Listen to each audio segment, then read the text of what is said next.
বারবার অভিযোগ করার পরও আজ পর্যন্ত সরানো হয়নি বরিশাল জেনারেল হাসপাতালের দেয়াল ঘেঁষে তৈরি করা এই টংঘরটি, যেটি জেলখানা ও জেনারেল হাসপাতালের মাঝ বরাবর নাজির মহল্লা এলাকায় অবস্থিত। এই টংঘরটি অত্যন্ত ঝুঁকিপূর্ণ। তিনজন প্রশাসক পরিবর্তন হলেও এই টংঘরের বিষয়ে তারা কোনো সিদ্ধান্ত নিতে পারেননি বলে জানালেন এলাকাবাসী।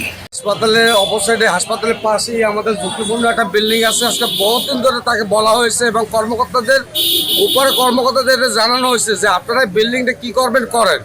প্লাস এই বিল্ডিংয়ের কারণে আমাদের গাড়ির যে কোনো সময় দুর্ঘটনা করে মানুষ আহত এবং নিহত হতে পারে। এখানে যে ময়লা আবর্জনা যেভাবে এরা ফালায়, প্রতিদিন একটা পথযাত্রীও না খেয়ে কাপড় ছাড়া যেতে পারে না। তারা সময় মতো ময়লা তারা ফালায় না। আগে 7 নম্বর ওয়ার্ডে ময়লা ফালাইতো না, 9 নম্বর ওয়ার্ডে ময়লা ফালাইতো না, এখন 19, 20, 15টা ময়লা এবং 7-8টা ময়লা এখানে সব ফালায়। ময়লা ও মাথা থেকে এ মাথা পর্যন্ত ময়লা আসে। প্রশাসক 3বার আসলো, আসছে কিছুই করে না। ঠিক আছে, দেখেন নাজির মহল্লায় মেডিকেলে কিন্তু ময়লা এরকমের থাকে, তাইলে আমরা সাধারণ মানুষ এই সিএনজি আমাদের এই মোটর সাইকেল, ঠিক আছে, তাহলে আমাদের তো অনেক সমস্যা হইতে আছে। 3বার প্রশাসকের লোক আসছে কিছু করে না। এলাকাবাসী এই জায়গা দিয়ে হাঁটাচলা করে, বন্ধে মুখ ফিরিয়েই নেয়। এটার জন্য কিছু আইনা